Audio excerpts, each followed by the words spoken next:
这是我的 iPhone 12 mini， 直角铝材质边框加上玻璃背板，我很喜欢这一代回归 4S 风格的设计语言。我也很喜欢12 mini 的尺寸，在它出现前，我就一直很希望苹果能够推出一款小屏全面屏手机。之前几代的尺寸对我个人来说确实有点大，它照顾我的生活起居。Hey Siri, what's the weather today? It's currently cloudy and 13 degrees. Temperatures are heading down from 13 degrees to 9 tonight.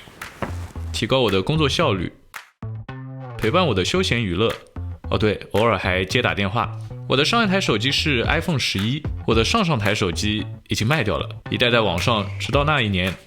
我是小天，欢迎回来。每一年苹果都会发布新的 iPhone， 在发布会上他会告诉你，这是他们有史以来做的最好的 iPhone。Today is the beginning of a new era for iPhone. 今天我就想和大家聊聊，作为一个普通的消费者、上班族还有科技爱好者，我为什么每年都要换 iPhone。记得我自己人生中第一台智能手机还是诺基亚的165，那时候的智能手机呢还都使用物理键盘。我想这是为什么当在2007年乔布斯发布初代 iPhone 时会显得那么与众不同。乔布斯在初代 iPhone 发布会上说的是要 Today Apple is going to reinvent the phone。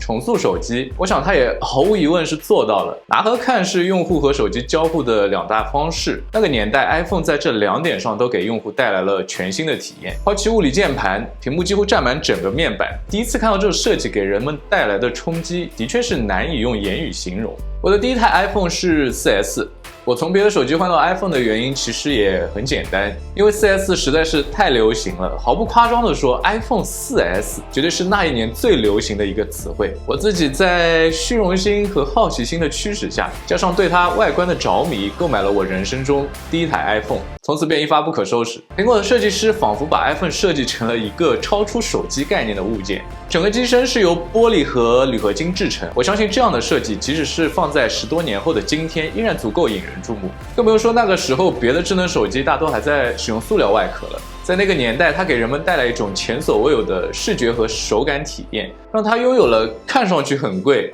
摸上去也很贵，当然价格也很贵的奢侈品感。我对 iPhone 的喜爱始于颜值，但忠于系统。在 iPhone 之前，我其实短暂使用过一台安卓手机。有一说一，安卓的乐趣其实也不少。那个时候我记得安卓的版本还仅仅停留在2点多的时候，那我最大的乐趣就是各种刷机，去各种论坛找大神们做的各种版本的安卓系统，乐此不疲。但是不久后这种乐趣就渐渐消退了，因为我发现无论是刷到哪个版本，安卓的缺点它始终就在那里。安卓系统在那个时候还比较粗糙，手机调整一个设置有时候需要层层菜单查找，然后商店系统呢也不够完善，一方面很多软件或者游戏都没有，或者说对于机型支持的不够多。另一方面，真的找到了自己想玩的游戏时，你也别高兴太早了，你得十分小心，仔细确认，因为一不留心就会下载到一个恶意软件。那 iPhone 相对来说就省事了很多，你想要什么就去苹果商店上找，商店里的应用至少都是有过审核才能上架，所以下到垃圾应用的概率就小了很多，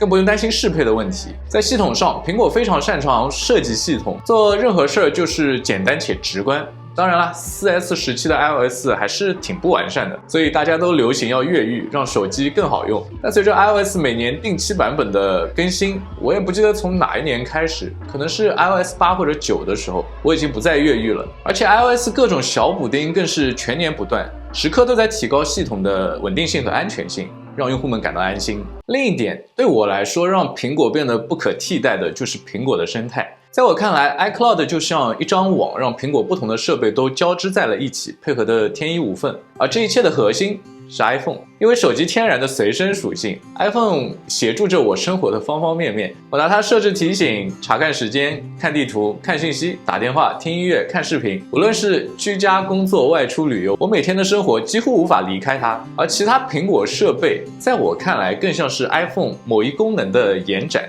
iMac 是我在家工作学习或者制作视频时的工具， MacBook 是我外出办公随身携带的生产力工具，而 iPad 无论是宅家或者是外出，都是一个相对比 iPhone 更出色的娱乐设备。它们与 iPhone 的关系就好像是一个个在不同功能上做得更好的 iPhone，通过 iCloud 实现无缝切换。当然啦，如果这个圈子再往外扩一点的话，还有各种苹果的配件。iPad 拥有它专属的 Apple Pencil， 可以在某些特定的领域中极大的提升 iPad 的生产力。Apple Watch 可以和 iPhone 配对，实现对人体健康情况的监控。如果你购买的是蜂窝版 Apple Watch， 那么在某些特定情况下，它甚至还能在某段时间内暂时顶替下 iPhone 的功能。还有 AirPods 和 HomePods， 只要配对成功后，都可以实现对同一个苹果账号下的设备无缝切换播放音乐。这完美的苹果生态体验真的就像一张大网，把我牢牢地罩在了里面。我还印象非常深刻，在 4S 的那个年代，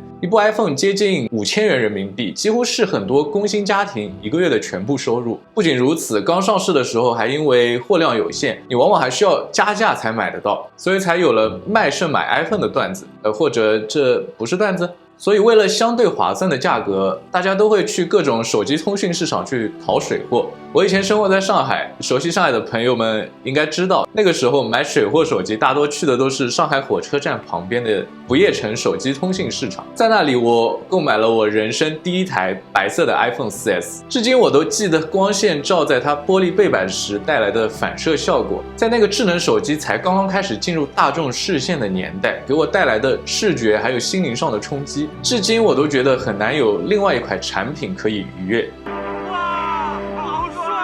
但就像这些年来手机通讯市场逐渐式微一样， iPhone 的逐年迭代带来的惊喜似乎也在慢慢消失。我们仍旧习惯苹果每年的发布会告诉我们他们又怎样改变了世界，但我觉得苹果现在对 iPhone 硬件上的升级并没有像初代到 5S 或者6的时候那样，每一代都有巨大的变化，总有一些令人惊叹的硬件上的新功能。现在的更新给人的感觉更像是每年定时挤一挤牙膏，有时候多用点力，有时候只是轻轻的摁一摁。对于广大消费者来说，只在乎使用的话，其实每年更新 iPhone 的意义不大，特别是考虑到它的售价。但对我来说， iPhone 是我已经非常习惯并且依赖的苹果生态系统的核心。我每天除了睡觉，几乎都在使用它。因此，作为一个科技爱好者，我愿意每年都购买拥有苹果当下最先进技术的 iPhone， 即使需要为此额外多花一些钱。今天的分享就是这样，喜欢的话请订阅、点赞、评论，还有一键3连。我是小天，那我们下个视频再见，